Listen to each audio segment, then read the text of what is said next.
تقریبا 3 ماهی هست که مردم حال روز خوبی ندارن و ما هم مدتی به احترام شنونده هامون و اینکه شاید تو این ماه‌ها چیزهای خیلی مهمتری اولویتشون بوده اپیزود جدیدی منتشر نکردیم. امروز تقریبا بعد از 3 ماه داریم یه اپیزود جدید منتشر میکنیم و امیدواریم که این اپیزود بتونه کمک کنه به مردم که یه ذره بتونن متفاوت‌تر به شرایط و اتفاقاتی که داره میفته فکر کنن و فکر میکنیم که این اپیزود یه ذره موضوعیت داره نسبت به اتفاقاتی که داره میفته.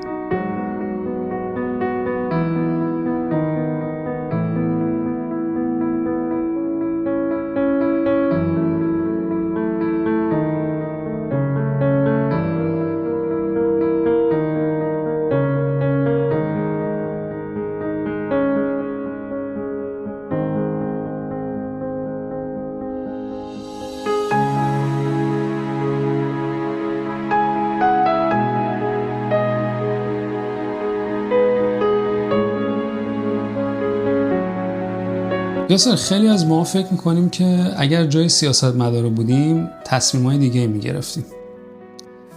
یه سری از پژوهش‌ها نشون دادن که افکار عمومی نسبت به سیاستمدارایی که تو قدرت هستن عموماً منفیه و یه شکافی وجود داره بین اون چیزی که آدم‌های عادی جامعه فکر میکنن نسبت به اون اتفاقاتی که باید بیفته و اون چیزی که سیاستمدارها به ما میگن و این یه سوال رو ایجاد میکنه و اون سوال اینه که چه اتفاقی برای آدم ها میفته وقتی که از یک آدم معمولی تبدیل میشن به یک سیاستمدار و اون چیزی رو که به عنوان یک سیاستمدار میگن لزوما نمایندگی نمیکنه از اون چیزی که ما بهش فکر میکنیم و بعضی وقتا این باعث میشه که ما فکر کنیم خب سیاست چیز کثیفیه یا سیاستمدارها آدمای خوبی نیستن یا آدمای کثیفیان و میخوایم در مورد این موضوع رو صحبت کنیم که این قضیه از کجا آب میخوره.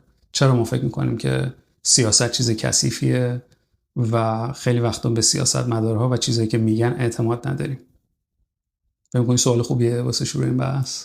آره اتفاقا خیلی سوال جالبی هم هست چون که هممون روزمره به این فکر میکنیم که اگر من جای فلان سیاستمدار بودم تو این موضوع خاص اینجوری تصمیم میگرفتم و این خیلی واضح و منطقیه برای من. باید این کارو میکردیم. چرا این طرف یه تصمیم دیگه گرفت؟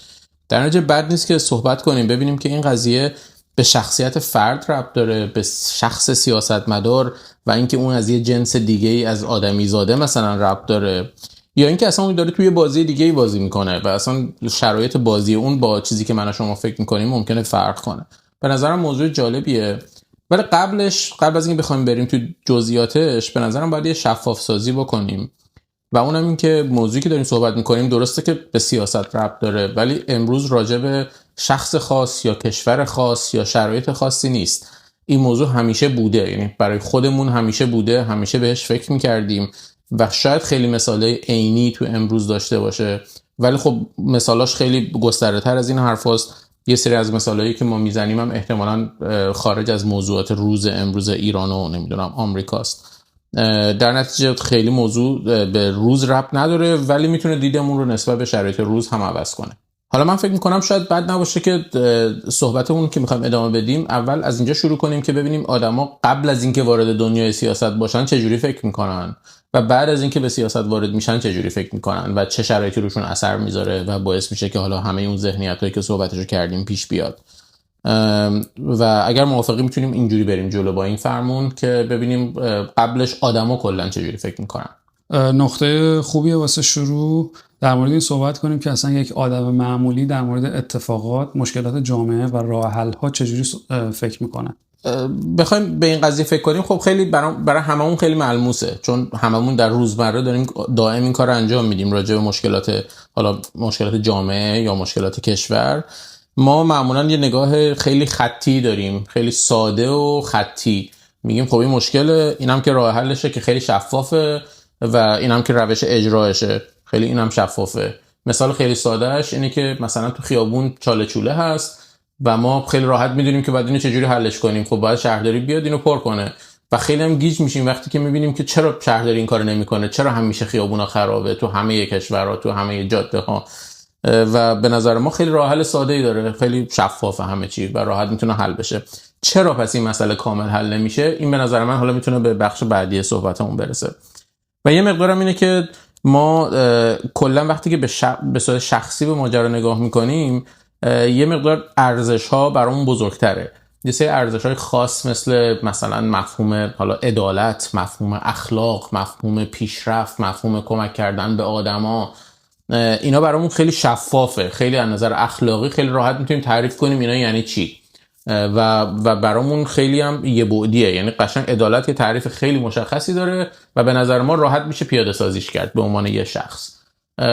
اینا تقریبا تو ذهن من یه خورده آماده میکنه آدمو که ببینیم که خودمون به عنوان یه شخص داریم چجوری به ماجراها نگاه میکنیم. آره، چه اتفاقی میفته که اون آدمه وقتی که سیاستمدار میشه دیگه اونجوری که ما فکر میکنیم به مسائل نگاه نمیکنه. مثلا اون چالشوله رو توی جاده متفاوت میبینه. چی باعث میشه که اون آدم وقتی که به اون نقطه موقعیت سیاسیش میرسه اون ارزش ها میشه گفت متفاوت میشه، یا اصلا آیا متفاوت میشه اون ارزش ها، یا اینکه چه اتفاقی میفته برای اون آدم معمولی؟ چون همه سیاستمدارا یه روزی بالاخره آدمای معمولی بودن دیگه. سیاستمدار که از کره ماه نمیاد به عنوان یه قدرت سیاسی بشین اونجا تصمیم بگیره. یه آدمی بوده که همین مشکلات رو میدیده با همین ارزش‌ها، با همین دیدگاه، ولی به محض اینکه تو اون جایگاه میشینه تو متوجه میشی که اون عملکردش و اون چیزی که داره به تو میگه برای حل مشکلات فرق میکنه با اون جوری که تو مشکلات رو میبینی. بین این دوتا از یک آدم معمولی بودن تا یک آدم سیاسی بودن چه دگرگونی اتفاق میفته که یک آدم معمولی وقتی که به یک قدرت سیاسی میرسه متفاوت نگاه میکنه مشکلات و راه حل‌ها رو. حالا مثال چالشوله خیابون رو پرسیدی، من اتفاقا مثالی که دوست دارم از خودت بپرسم به خاطر تجربه‌ای که داری، در نتیجه راجبش نظر نمیدم، ولی در مورد اینکه چه تغییری ایجاد میشه، یکی از ساده‌ترین تغییری که ایجاد میشه اینه که وقتی که ما به صورت شخص نگاه میکنیم به ماجرا، یک سوگیری ساده سازی مسائل داریم. مسائل برامون خیلی ساده‌اند، مسئله هست، راه حلش هم هست، تموم شده رفت، اصلا هیچ حالت دیگه‌ای نداریم. ولی وقتی که وارد سیاست میشی میبینی که وقتی وارد در واقع حالا سیاست شاید اونقدری مهم نباشه، وقتی وارد تصمیم گیری میشی میبینی که اونقدری مسئله ساده نیست، مسئله خیلی پیچیده تره، مسئله خیلی شرایط دیگه روش تاثیر میذاره، خیلی عواقب دیگه ای داره و بعد باید اونجا سعی کنی یک مصالحه‌ای بین اینها درست کنی، یه ترید آفی بین اینها درست کنی و این قضیه‌ایه که آدم‌ها حالا وقتی دارن دید شخص بهش نگاه میکنن دیده نمیشه. به طور کلی حالا بخوایم یه خورده سیاسی تر به ماجرا نگاه کنیم، از فرد خارج میشیم دیگه. اون فرد برای اون دیدگاه‌های آرمانی خودش تصمیم نمیگیره، این وارد یه نقش میشه و الان دیگه باید به عنوان وزیر تصمیم بگیره، به عنوان شهردار تصمیم بگیره، به عنوان رئیس جمهور تصمیم بگیره، به عنوان رهبر تصمیم بگیره. این دیگه یه فرد نیست، این یه نقشه و به نوعی میشه گفت تو نقشش فرو میره و عملا دیگه محور تصمیم گیریش عوض میشه. یعنی دیگه براش مثلا حقیقت مهم نیست یا اخلاق شاید اونقدری دیگه مهم نیست که بقای سیاسیش مهمه یا بقای انتخاباتیش مهمه و این الزاما چیز بدی نیست. یعنی ذات این سیستم حالا سیاسی بگیم، سیستم اجتماعی که ما تو همه کشور داریمه، این الزاما نکته بدی نیست. یا مثلا درست و غلط مفهومش رو عوض میکنه دیگه. این نیست که بگی چی درسته چی غلطه، مهم اینه که چی قابل اجراست چی غیر قابل اجراست، براش دیگه ایناست. حالا اون که قابل اجراست آیا درسته یا غلطه اصلا یه سوال جانبی براش میشه. و اینکه مسائل رو هم وقتی میخوان حل کنن، مخصوصا چون معمولا حالا توی سیاست‌های دوره‌ای، چون کلا سیاست دوره‌ای رئیس جمهور یه دوره میاد و میره، به خاطر همین ریشه این مسائل معمولا حل نمیشه و اصلا اون سیاستمدار نمیتونه ریشه این مسائل رو حل کنه، چون ریشه حل کردن مستلزم زمانه و این در نتیجه میاد مسائل رو در حد قابل تحمل جامعه مدیریت میکنه و این خب خیلی فرق میکنه با اون ذهنیت که من و شما داریم از حل مسئله. در نتیجه اینا به نظر من روشون اثر میذاره. حالا بخوام دونه دونه راجع به اینا صحبت کنیم، به عنوان مثال من اولش گفتم که از فرد به نقش تبدیل میشه، که این اصلا یک اصطلاح خاصی هم داره برای خودش، بهش میگن اخلاق نقش. یعنی تو خلق و خوی نقش رو میگیری به جای اینکه خلق و خوی خودتو داشته باشی و با توجه به استانداردهایی که به تو میدن تو باید تصمیم گیری کنی. من یه مثال بزنم، مثلا حالا یه مثال سیاستمدارم نیست اتفاقا، مثال کسیه که تو این بازه میمونه بین این دوتا شرایط. یه شرایط خیلی معروف اینجا داریم بهشون میگیم ویسل بلوور ها. ترجمهش میشه سود زنندگان، ولی حالا نمیدونم تو فارسی بهش چی میگن. کسایی که توی لودهندگان کسایی که توی یه فضای دولتی دارن کار میکنن یا حالا خصوصی و میان خارج از اون فضا یه چیزی رو لو میدن که داره اون تو چه اتفاقی میفته. مثالاش هم زیادن. مثال معروفی که ما حالا ایرانی‌ها هم میشناسیم مثلا چلسی منینگ هست، نمیدونم ادوارد اسنودن هست، ویکیلیکس و نمیدونم اسناد پنتاگون و نمیدونم، اینا همشون مثالای اینا کسایی که یه چیزایی رو از سیاست آمریکا گرفتن، از سیستم نظامی آمریکا گرفتن و اومدن به پابلیک لو دادن، به عموم مردم لو دادن. و اینا کسایی هستن که اون وسط بین اون اخلاق فردی و اخلاق نقششون اخلاق فردی رو انتخاب کردن. همه کسانی که شبیه اینا بودن اخلاق نقششون رو قبول کردن، با وجودی که دیدن یه ایرادی تو سیستم هست گفتن خب نقشمون اینه و ما باید کانفیدنشال، ما باید محرمانه نگه داریم همه چی رو، و همه چی رو محرمانه نگه داشتن. یه نفر گفته نه، من اخلاقیات به من میگه که من اینو باید بیام لو بدم. و این در دیدگاه عموم الزاماً چیز خیلی خوبی نیست. یعنی همه اینا که من اسم بردم برای یه عده آدم اینا قهرمانن، برای یه عده آدم خائن به وطنن. یعنی خیلی تصمیم گیری سختیه و اون سیاستمداری که حالا اون بالا نشسته و عموم مردم داره بهش نگاه میکنه خیلی براش تصمیم سختیه که از نقشش خارج بشه و بره توی فردش و سعی کنه ببینه اخلاق فردیش چی میگه.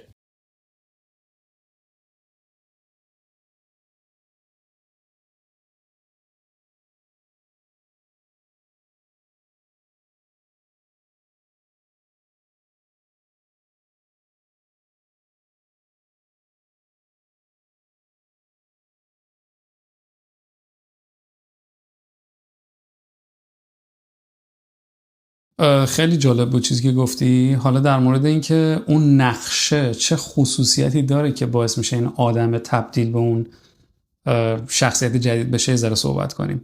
من میتونم یه فهرست کلی از اون مرحله ها بگم و در مورد هر کدوم از این مرحله ها صحبت کنیم جدا جدا. اولین مرحله که یک آدم معمولی وارد سیاست میشه همه میدونن مرحله انتخاباته.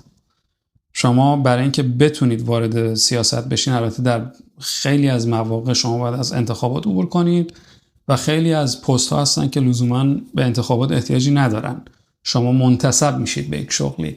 ولی اگر فرض کنیم که اکثر آدم هایی که وارد پست های سیاسی میشن از مرحله انتخابات به یه نحوی عبور میکنن، این انتخابات خودش مثل یه فیلتر میمونه، مثل یه رد شدن، عبور کردن از یک فیلتر میمونه که شما وقتی از این فیلتر عبور میکنی باید اون حزب، اون انتظارات محلی، انتظارات مردمی و اون چیزی که در واقع اون جمعیت غالب داره به شما دیکته میکنه رو در نظر بگیری. و این لزوما از سر عدم صداقت نیست، به خاطر ضرورت هایی که انتظارات محلی یا اون انتظارات مردمی به شما وارد میکنه. پس شما وقتی که وارد مرحله انتخابات میشی باید ناخودآگاه وارد یه ساختاری بشی که دیگه همونجوری که میگی اون حرف اون آدم مشخص، اون فرد نیست. شما داری به عنوان یک نماینده یک حزب، نماینده یک گروه، یک مردم، داری یک چیزی رو میگی که باید در یک ساختاری بگنجه. پس این اولین موضوعیه که در واقع یک مقدار اون شخصیت فردی شما رو تغییر میده. مرحله دوم، برای عبور کردن از این مرحله اول، انتخابات، شما باید یک کمپینی را بندازی. شما باید کمپین داشته باشی. شما باید پیام انتخاباتی داشته باشی. شما باید یک چیزی رو بگی که عموم مردم، عموم اون کسایی که دارن به شما رأی میدن یا اکثریت جامعه باور کنن که اون چیزی که شما دارید میگید منافع عمومی رو داره در بر میگیره، یعنی منفعت عموم رو شما دارید در نظر میگیرید. این مرحله بعدیه. شما برای اینکه کمپینتون موفق باشه باید از واژگانی استفاده کنید، باید از جمله‌های استفاده کنید که عموم مردم، اکثریت جامعه خریدار اون حرفای شما باشن. و بعضی وقتا دیدیم که تو شعارهای انتخاباتی یه سری جمله‌های میاد بیرون که خیلی قشنگن، قافیه دارن، مثل شعر میمونن یا یه سری کلمات تکراری هن. حالا من چند تا مثال در مورد این اگه بخوام بزنم، مارتین لوتر کینگ سال 1963 روی پله های لینکلن مموریال یک داشت که به سخنرانی I have a dream معروفه که اکثر آدما شنیدن. I have a dream. حالا تو این اپیزود یه تیکش رو میذاریم بعد از این چیزی که من گفتم، که شنونده‌مون بتونن باش بیشتر ارتباط برقرار کنن. I still have a dream. It is a dream deeply rooted in the American dream. I have a dream that one day this nation will rise up and live out the true meaning of its creed. We hold these truths to be self-evident that all men are created equal.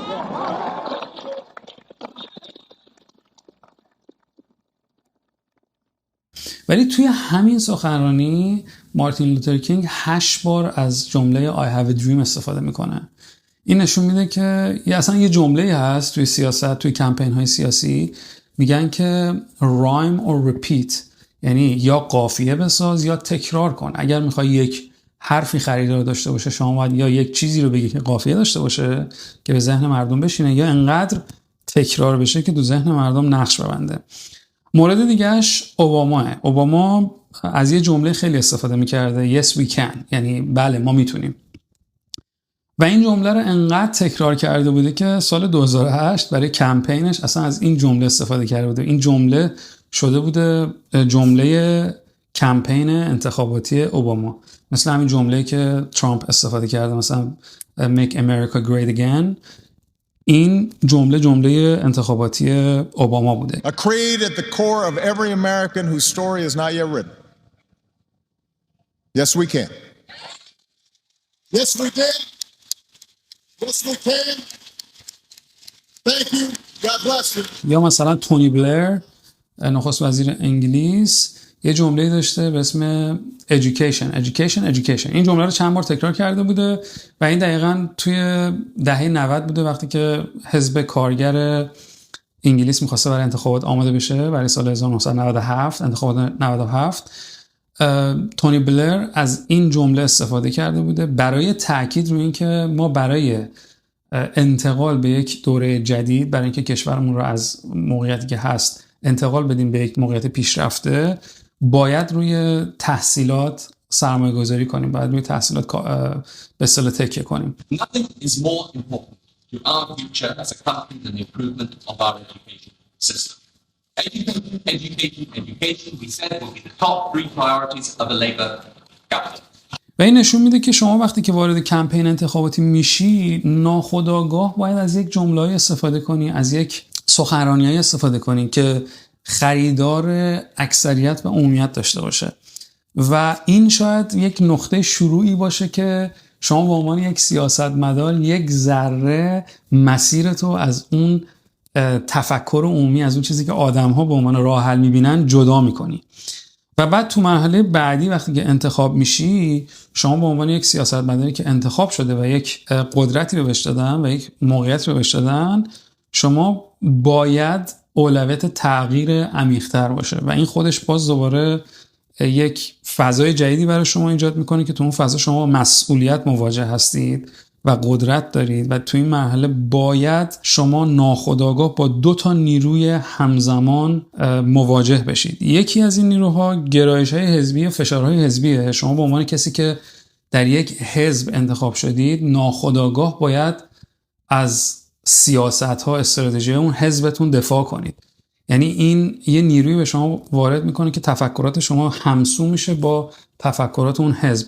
هر چقدر شما تفکرات آزاد داشتین قبلا و مشکلات رو، راه حل ها رو به جور خاصی میدیدین و همسو با مردم میدیدین، به محض اینکه انتخاب میشین این جهت فکری شما همسو میشه با جهت فکری اون حزبی که از طرفش انتخاب شدید. و نیروی دومی که شما باش مواجه هستید برداشت از منافع جمعی و عمومیه. شما برداشتتون میتونه هم صادقانه باشه و برداشت صادقانه از منفعت عمومی همون چیزیه که آدم‌ها فکر میکنن که آره این چاله همین امروز باید پر بشه، و یا اینکه نه، برداشت شما از منفعت عمومی چیزیه که تصمیمات شما باید نفع عمومی بزرگتر داشته باشه و اگر مثلا قبل از این شما به عنوان یک آدم معمولی منفعت عمومی رو در این میدین که مثلا یک چاله یه جایی پر بشه، یک پارک یه جایی ساخته بشه، به محض اینکه وارد این موقعیت میشین، قدرت سیاسی پیدا میکنین، دیگه اون پارک رو شاید منفعت عمومی نبینید، دید شما وسیع‌تر میشه. این دوتا ضرورتیه که باعث میشه تفکرات شما جهتگیریش یه ذره فرق کنه به عنوان یک آدم معمولی یا یک سیاستمدار. همه اینها باعث میشه که زبان یک سیاستمدار یک زبان محتاط‌تر و بعضی وقتا مبهم‌تر بشه نسبت به یه آدمی که به عنوان یک شخص داره در مورد مسائل جامعه نظر میده. آره اینا که همش درسته، محتاط‌تر و مبهم‌تر کاملا درسته. در راستای صحبتی که کردی، این که راجع به حزب صحبت کردی، یه فشاری که روی سیاستمدار میاد وقتی که سیاستمدار میشه یا وقتی که به قدرت میرسه، معمولا جوامعی که داریم راجع بهشون صحبت میکنیم خیلی جوامع حداقل دو قطبی ان. داریم راجع به ایران صحبت میکنیم، راجع به آمریکا یا کانادا صحبت میکنیم، خیلی دو قطبی ان. و وقتی دو قطبی، همون مفهوم حزبی که میگی، در نتیجه تصمیم درست و تصمیم محبوب احتمالاً الزاماً یکی نیست و سیاستمدار برای اینکه بتونه خودش رو در واقع اون بقای خودش رو داشته باشه باید تصمیم محبوب رو بگیره و این الزاماً همون تصمیم درست نیست. گروه‌های سیاسی هم نسبت به همدیگه امپاتی ندارن، همدلی ندارن با همدیگه. حزب‌های سیاسی معمولاً به دیدی به همدیگه نگاه میکنن که هر تصمیمی طرف مقابل بگیره رو به دید بدبینانه نگاه میکنن، حتی اگر تصمیم به ظاهر درستی باشه. و این واقعیت سیاسته. یعنی ما خودمون هم خیلی موارد زیادی داشتیم که مثلا چه میدونم اگر حزب فلانی تصمیم میگیره و من از اون حزب خوشم نمیاد، پس اون تصمیم حتما غلطه. اگرم به ذهنمون درست بیاد دوچار یک گیجی درون میشیم که ای بابا این که من باش مخالف بودم چرا همون حرفی رو میزنه که من گفتم. و این نشون میده که واقعا ما با هم دیگه همدلی نداریم. این خیلی دو قطبیه و اون سیاستمدار خب همونطوری که خودت هم گفتی باید حزب خودش رو نگه داره. من یه مثال جالبی رو بهش برخوردم که حالا تحقیقی انجام داده بودم، به یه آدم یه بخش خیلی کوتاه مثلا 1.5 دقیقه از یک تظاهرات رو نشون داده بودن و بهشون گفته بودن که شما تو این تظاهرات چی دیدید یا حستون نسبت به تظاهرات چی بوده. یه درصدی از آدمایی که نگاه که همون ویدئوی ثابت رو، یه درصدی گفتن خب خیلی تظاهرات مثبتی بوده، خیلی آروم بوده، همه داشتن به یه چیزی اعتراض می‌کردن. و یه عده دیگه که همونو دیدن گفتن این خیلی اغتشاشگرانه بوده و آدما داشتن شلوغ می‌کردن و شورش کرده بودن، داشتن شهر رو به هم می‌ریختن. و حتی یه سری اتفاقاتی رو تو اون دیده بودن که اصلا واقعا تو ویدیو نبود. مثلا چه میدونم میگفتن فلان جا هم داشتن آتش میزدن مثلا که اصلا نبود تو ویدیو همچین چیزی. و این نشون میده که شما دید اون بایاس، اون سوگیری که داری اینقدر میتونه راحت اثر بذاره روی تصمیم گیری شما. و اون سیاستمداری که اون بالا نشسته باید ببینه که داره کدوم حزب رو راهنمایی میکنه و اون حزب چجوری فکر میکنه. در نتیجه اون باید همه تصمیماتش در راستای اون حزب باشه که بتونه پایگاه خودش رو نگه داره. من یکی دو تا نکته دیگه هم حالا چون قبلشو گفتی، قبل از اینکه به سیاست برسه و اون مسئله انتخابات، بعد از اینکه به سیاست برسم یه سری درگیری‌های دیگه هم داره به نظر من. یه بخشش ائتلافه، مخصوصا تو سیستم‌های حالا دموکراته مثلا کانادا و آمریکا که حزب‌های مختلف برای هر کاری نیاز دارن رأی اون حزب دیگر هم جذب کنن. این بخش ائتلاف خیلی براشون مهمه، یعنی مهمه که بتونن با یه سری حزبای کوچیک‌تر یکی بشن، حتی وقتی که توی یه سری موارد نظرشون با هم دیگه مخالفه، ولی باید با اونا یکی بشن و یه بدبستون سیاسی داشته باشن که بتونن اون کاری که خودشون میخوان رو انجام بدن. و این ائتلافا از دید منی که بیرون نشستم میتونه تناقض‌گویی باشه یا دروغگویی باشه، چون یه جایی یه چیزی رو تصویب میکنن که اصلا من با یه سری چیزاش مخالفم، بعد میگم این چه جور حزبی بود که من داشتم پیگیری میکردم، حالا اینا رفتن با یکی ائتلاف کردن یه چیزی رو تصویب کردن که من باهاش مخالفم. و مثالای خیلی زیادی داره که مثلا قوانینی تصویب شده توش یه سری بنده هست که اصلا با قانون تا یه حدی شاید مغایرت داره، ولی اونو گذاشتن به خاطر اینکه اون آدمای دیگه که قراره به این قانون رأی مثبت بدن اینو قبول کنن، حتی بعضی وقتا بی ربطه. یعنی من یه مثال جالبی دیدم که یه قانونی بود که تقریبا 20 سال پیش مثلا توی آمریکا در رابطه با امنیت بنادر، مثلا امنیت بندرها و اینها داشتن تصویب میکردن. بعد توش یه دونه بند هست در مورد اینکه قمار آنلاین هم غیر قانونیه، مثلا هیچ ربطی به هیچی نداره، ولی یه سناتور رو رأیشو لازم داشتن و این بندو گذاشتن که اون سناتور رو راضی کنن که بیا به این. میخوام بگم که اون ائتلاف خیلی میتونه روی تصمیم گیری سیاستمدار اثر بذاره. و نکته آخری که میخوام رو تصمیم گیری سیاستمدار رو بگم، اطلاعات، اکسسی که یا اون در واقع دسترسی که اینا به اطلاعات دارن، مخصوصا تو لول بالاتر سیاست، حالا رئیس جمهور، وزیر، اطلاعات بیش از حد، تحلیلشون بسیار سخته، اطلاعات مبهمه، معمولا ریسک خیلی بالایی داره، یعنی خیلی از اطلاعات اصلا نمیدونن که درسته یا غلطه و میتونه خیلی راحت میتونه ناقص باشه. یعنی در واقع یه اطلاعات، حالا میشه گفت تو یه فضایی محدودی دارن، محدودیت اطلاعات دارن، محدودیت زمان دارن، محدودیت پردازش دارن و باید با اونا یه تصمیم بزرگ بگیرن. یه غبار اطلاعاتی دارن و باید تو اونا یه تصمیم بزرگ بگیرن و این خیلی فرق میکنه با اون تصمیمی که منی که یه آدم ساده ام و خیلی ساده انگارانه دارم به یه ماجرا نگاه میکنم و خیلی ایدئال دارم به یه ماجرا نگاه میکنم و میخوام یه تصمیم بگیرم. برای همینه که خیلی وقتا این تصمیمی که اونا میگیره تصمیم شفافی نیست، تصمیم متناقضیه. من یه مثالی برای خودم خیلی جالب بود. چند وقت پیش اون آخرای دوره اوباما، وقتی اوباما میخواست بره دیگه از رئیس جمهوری، یه قانون رو وتو کرد و اون قانون این بود که توی با ماجوریتی خیلی بالا، با اکثریت خیلی بالا تو کنگره و توی سنا و مجلس تصویب شد. یعنی فکر می‌کنم مثلا 97 نفر مثلا توی سنا بهش رأی مثبت دادن و اون اینکه شهروندایی که تو آمریکا هستن و اتفاقات 9/11 اینا بتونن عربستان سعودی، دولت عربستان سعودی رو سو کنن و جریمه ازش غرامت بگیرن به خاطر اتفاقاتی که براشون افتاده، چون دولت عربستان سعودی نقش داشته تو 9/11 و این با اکثریت خیلی زیاد تو مجلس قبول شد، تو مجلس و سنا قبول شد، به میز اوباما رسید و اون وتو کرد این رو و بعدش هم خودش هم دلیلش هم گفت، یعنی با وجودی خیلی باش مخالفت کردن، گفت من اینو مخالفت کردم، وتو کردم صرفا به خاطر اینکه اگه این در رو باز کنیم این در رو دیگه نمیتونیم ببندیم.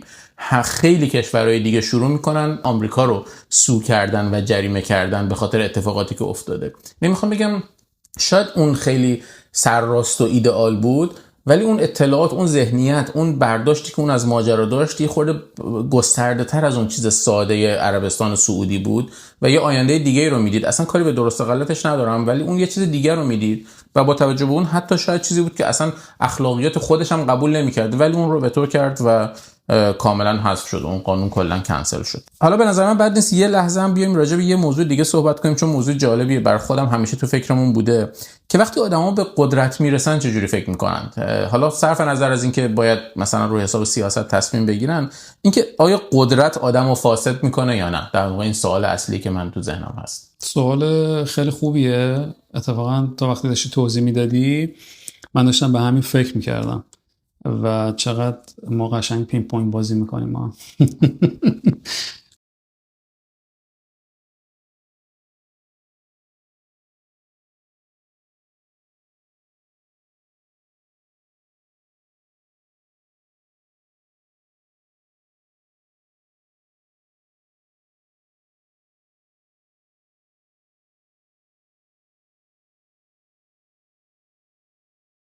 نه حالا دور از شوخی، خیلی نکته جالبیه، به خاطر اینکه من فکر میکنم یکی از چیزهای خیلی مهمی که سیاستمدارها بعد از انتخاب شدن و در موقعیت قرار گرفتن باش مواجه هستن بقای سیاسیشونه و این در واقع در هم تنیده است با همون قدرتی که داری ازش صحبت میکنی. چیزی که من مشاهده کردم، مشاهده من از برخورد با سیاستمدارها و چیزی که دیدم توی جامعه این بوده که سیاستمدارها به محض این که انتخاب میشن و در یک موقعیت سیاسی قرار میگیرن، قبل از هر چیز، قبل از حل هر مشکلی، اولین اولویتشون بقای سیاسی خودشونه.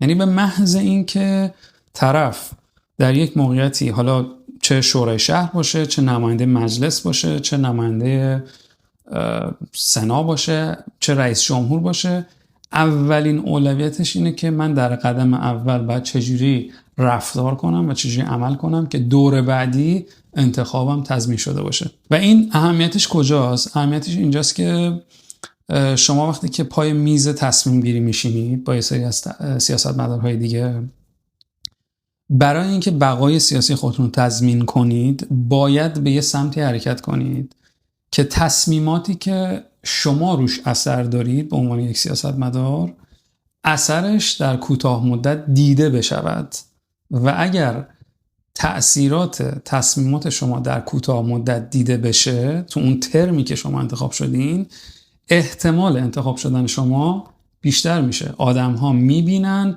میشنون که شما چجوری تصمیم میگیرید و دور بعدی به شما رأی میدن. و این اثرش چیه؟ اثرش اینه که تصمیم گیری ها بیشتر به سمت کوتاه مدت اثر گذاشتن میره، تأثیرات کوتاه مدت.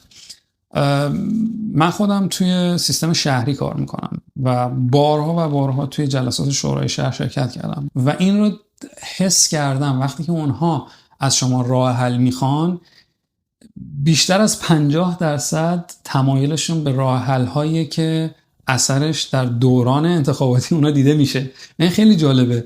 وقتی شما با یک نماینده شهر صحبت میکنین، اونا بیشتر تمایلشون اینه که شما طرحی رو پیشنهاد بدین که اگر اونا اون طرح رو تصویب بکنن، آدم‌ها اثر مثبت اون طرح رو در این 4 سالی که اونا انتخاب شدن ببینن که اونا دوباره انتخاب بشن.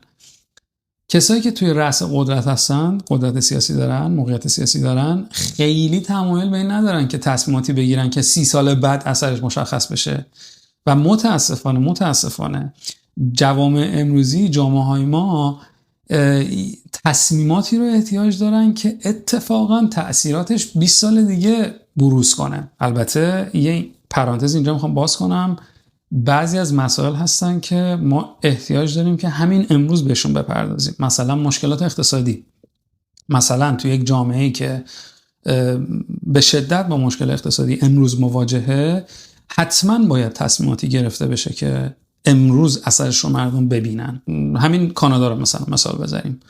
یکی از مشکلاتی که جاستین ترودو باش مواجه بود مسائل اقتصادی بود. برداشتم از خروجش از سیاست این بود که به نقطه رسیده بود که انتقادها نوک پیکان به سمتش بود به خاطر مسائل اقتصادی و به خاطر اون سیاست‌های مهاجرتیش و مشکلات امروز کانادا رو حل نمی‌کرد. شما وقتی که مثلا یه خونه می‌خری، شما همیشه یه دیدگاه کوتاه مدت داری، یه دیدگاه بلند مدت. دیدگاه کوتاه مدت اینه که یه خونه‌ای بخری که توش امروز بشینی و آرامش و امنیت داشته باشی و در دراز مدت برات صرف اقتصادی داشته باشه و برات منفعت داشته باشه در دراز مدت. و نکته من از گفتن این حرف این بود که خیلی وقتا سنگینی این ترازو به سمت تصمیمات کوتاه مدته، به خاطر اینکه سیاستمدارها نفعشون تو اینه که تصمیمات کوتاه مدت بگیرن که تأثیر تصمیمات کوتاه مدتشون باعث بقای انتخاباتیشون بشه، دور بعد انتخاب بشن. حالا نمیدونم تو از لحاظ قدرت انتخاباتی منظورت این بود؟ آره تا حد خوبی.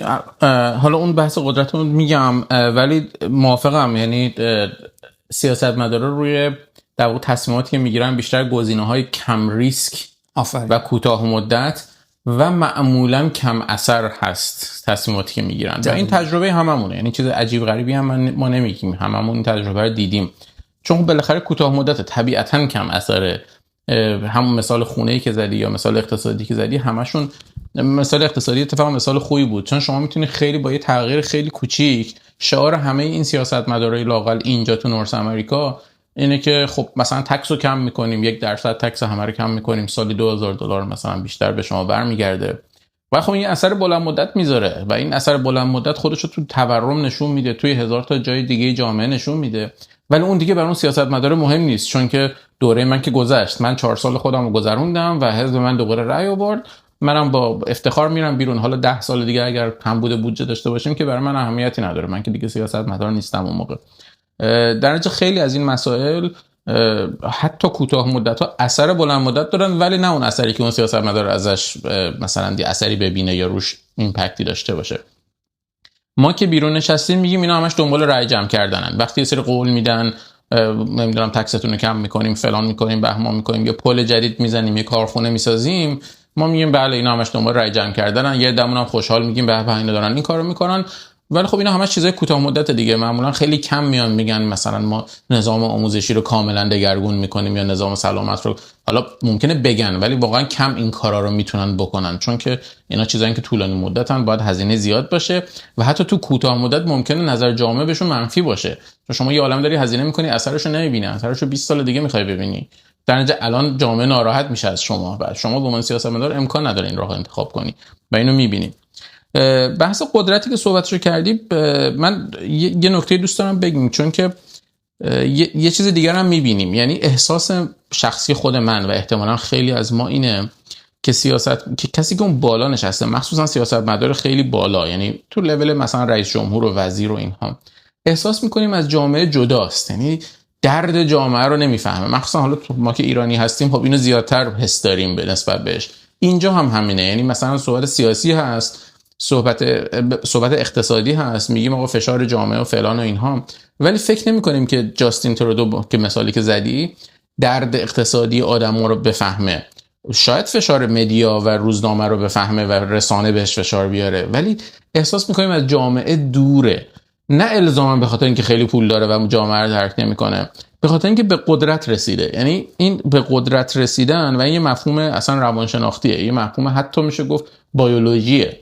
یعنی وقتی که به قدرت میرسید حساسیتتون نسبت به رنج آدما کمتر میشه و اون چیزایی که قبلا شما حس می‌کردید رو الان دیگه حس نمی‌کنید، چون یه قدرتی داری و میتونی روش تاثیرگذار باشی. مثال خیلی خیلی معروفش که هممون شنیدیم زندان استنفورد، آزمایش زندان استنفورد، که آدمایی که حس میکنن در جایگاه قدرت نشستن میتونن خیلی راحت به آدمای دیگه کنند و دست به خشونت بزنن، در حالی که هیچ فرقی هم با اونا ندارن. فقط توی آزمایش به شما گفتن شما مثلا زندانبانی، همین بهت اجازه رو میده که تو خشونت کنی، در حالی که اصلا آدم خشنی نیستی. حالا کاری نداریم که اون آزمایش خیلی نقدم بهش وارده، ولی مفهوم اینه که شما که تو قدرت نشستی، وقتی شما به قدرت میرسی همدلی از دست میره، اون رنج آدما رو نمیفهمی، در نتیجه تمام اون چیزایی که گفتی درست میشه. یعنی تمام اون چیزایی که گفتی رو اون حساب آدم میره تصمیم میگیره، واقعا در اون حساب تصمیم میگیره، چون اصلا رنج مردم رو نمیبینه، اون دنیای پایینتر رو نمیبینه، رو زندگی روزمره رو نمیبینه، یه سری چیزای دیگه براش مهم میشه و رو حساب اون تصمیم میگیره.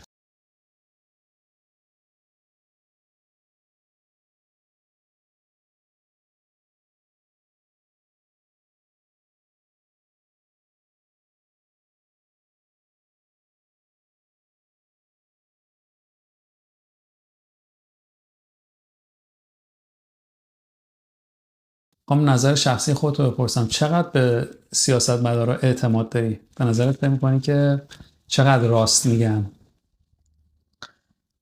سوال خوبیه. البته من با کسی که اونقدر قدرت داشته باشه که بتونه چیزی رو عوض کنه شاید رابطی نداشتم. چجوری بگم، یه حس متناقضیه. یعنی وقتی که باهاشون صحبت میکنی از نزدیک حس میکنی که خب خیلی توی بطن جامعه، خب میشینن مثلا با یه نفر مثل من یه آدم عادی جامعه صحبت میکنن، مسئله منو گوش میکنن، راه حل میدن و فلان. ولی معمولش اینه که خب بعد از اون هیچ فالوآپی نمیبینی، هیچ ادامه‌ای نمیبینی که مثلا خب باشه من این مسئله رو مطرح کردم، حالا مسئله شخصی من نیست، من دارم مثلا از دید مثال میزنم ایرانی‌های ونکوور صحبت میکنم و تو اونجا داری به من میگی باشه من مسئله تو رو درک کردم. بعدش که میری و هیچ عملی انجام نمیدی در اون راستا، خب من حس میکنم پس داری به من قول الکی میدی دیگه. این حس ناخودآگاه در من به وجود میاد. و حالا نه اینکه این مثال سیاسی، من مثالی که دارم بیشتر کاریه، ولی این حس هست. الان که حالا داریم راجع به مسائل صحبت میکنیم، خب من درک میکنم که چرا اون وقتی که میره یه مرحله بعدی نمیتونه اون قولی که به من داده رو عمل کنه. البته واقعیت ماجرا که تجربه شخصی من اینه که معمولا هیچ وقت قولی به من نمیدن، یعنی هیچ قولی نمیدن به کسی. خب همدردی میکنن، اون همدلی رو دارن، بالاخره شخصیت سیاستمداره. معمولا حالا تو فضای کانادا، حالا من تجربه‌ای که دارم تو کاناداست، معمولا سعی میکنن که برای مسائل عادی‌تر کمک کننده باشن، از طریق دفترشون مثلا به یه نفری ارجاع میدن و اون طرف چند بار فالوآپ میکنه یا همکاری میکنه. ولی به محض اینکه مسئله یه ذره جنرال تر میشه، یه ذره عمومی تر میشه و قراره به یه گروهی کمک کنه، دیگه خیلی مرتبط میشه با اینکه آیا اون سیاست در راستای سیاست حزبشون هست یا نیست. اگر نیست دیگه همونجا مسئله مسکوت میمونه، یعنی دیگه تموم میشه، شما دیگه نمیتونی بری ادامه بدی، یا اون نمیاد برای شما چون با شما صحبت کرده و همدردی کرده با شما بحث ادامه بده. که دلیلش هم خب الان داریم تمام دلایلش رو صحبت میکنیم دیگه، یعنی قشنگ دلیلش برمیگره به تمام اون محدودیتایی که اون داره. یعنی من درک میکنم که اون محدودیت داره، ولی خب هیچ راه حل لحظه‌ای هم براش ندارم که باید چیکار کنم. حالا این همه ایرادات ماجرا رو گفتیم خب حالا سیاست اینجوری و اینها. من یک دو تا نکته کوچیک بزنم میرسه. یکی این که فکر کنم خلاصه صحبتمون اینه که سیاست به ذات آدمو بد نمیکنه، یه سری شرایطه. قدرت شاید یه خود رو آدم اثر میذاره و شرایط رو آدم اثر میذاره، ولی و نقش شاید رو آدم اثر میذاره، ولی ذاتا آدمو بد نمیکنه. ولی اینا میخواستم بگم که اینه که مثلا الان من گفتم الزاما یا ما گفتیم، الزاماً اونقدی همه گیر نیست، الزاماً اینطوری نیست که همه سیاستمداران اینطوری باشن. ما نمیگیم که سیاستمداری نداریم که اخلاقی فکر کنه، یا مثلا سیاستمداری نداریم که درد جامعه رو حس کنه. قطعاً اونا رو هم داریم، فقط میگیم که ساختار یا نقش روی اونها اثر میذاره. بله. و میتونه که اونا رو یه مقداری ترقیق کنه، یه مقداری کوچیک‌تر کنه اثرشون رو. بعضی آدما بالاخره با هم دیگه فرق میکنن، بعضی سیاستمدارا خیلی بیشتر به اخلاق فکر میکنن، کمتر به حزب، بعضیا بیشتر به حزب فکر میکنن، کمتر به اخلاق مثلا. و راه حلش هم حالا تو ذهن من اینه که یکی راه حل فرهنگیه که من و شما بدونیم که داریم چجوری فکر میکنیم راجع به سیاست و در واقع تصمیم گیری رو از زاویه دید سیاستمدار ببینیم، نه زاویه دید خودمون، زاویه دید ایدئالی که خودمون نسبت به شرایط داریم. ولی الزاماً اینم همیشه راه حل نیست. وقتی که توی کشوری زندگی میکنیم یا بالاخره کشوری رو میشناسیم که حالا از نظر آماری، حالا آمارای مثلا بین‌المللی شاخص فساد خیلی بالایی داره، این نشون میده که اصلا شما یعنی همیشه به جای که مسائل رو سعی کنن حل کنن، بیشتر سعی میکنن بحران قدرت رو مدیریت کنن.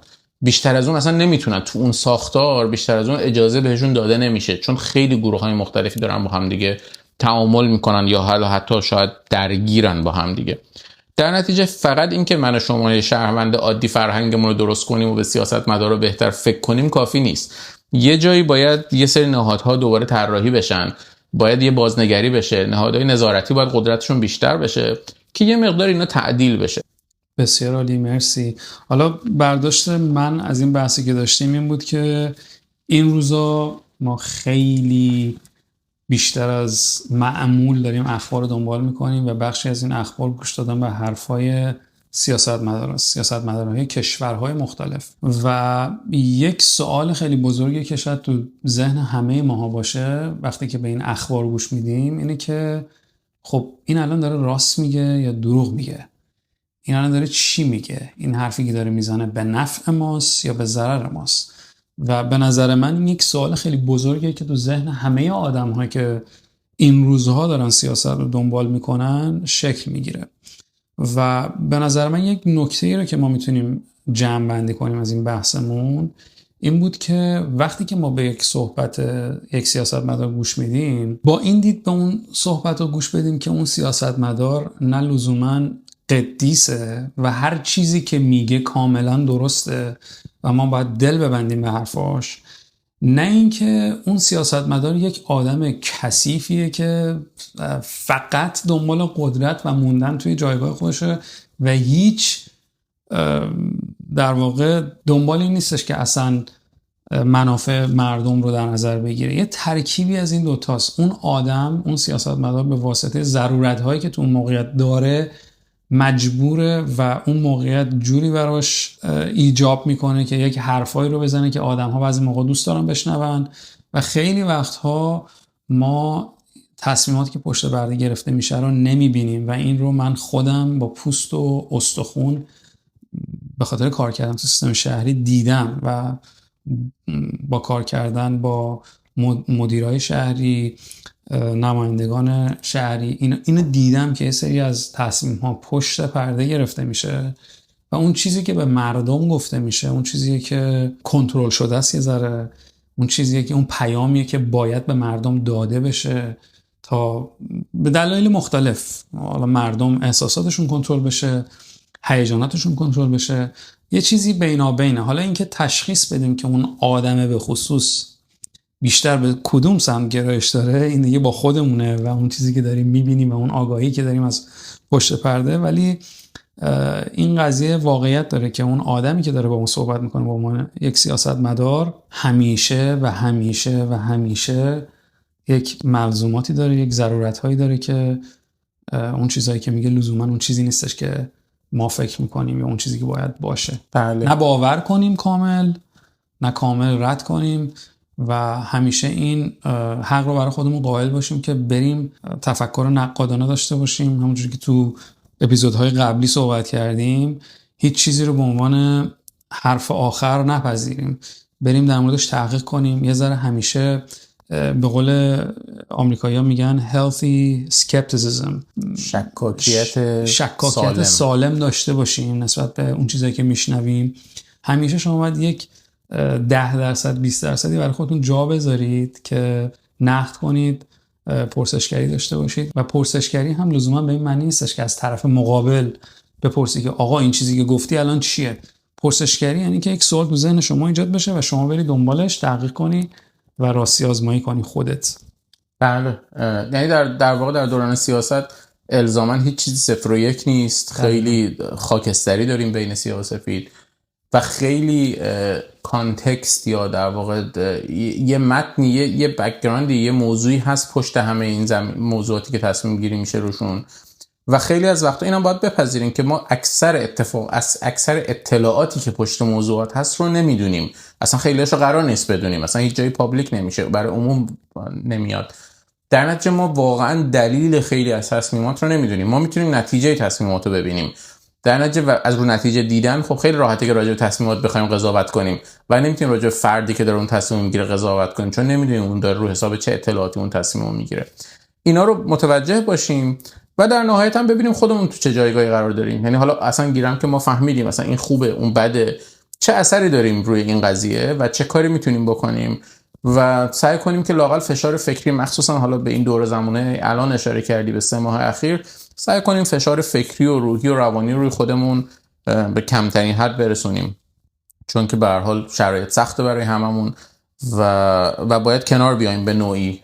تحلیل کردن ماجراهایی که اطلاعاتمون ازش خیلی خیلی ناقص و احتمالاً شاید خیلی وقتا غلطه، با توجه به اینکه هیچ اطلاعات درستی وجود نداره، خب کار خیلی سختیه. در نتیجه شاید بهتر باشه که با یه دید دیگه بخوایم به ماجراها نگاه کنیم.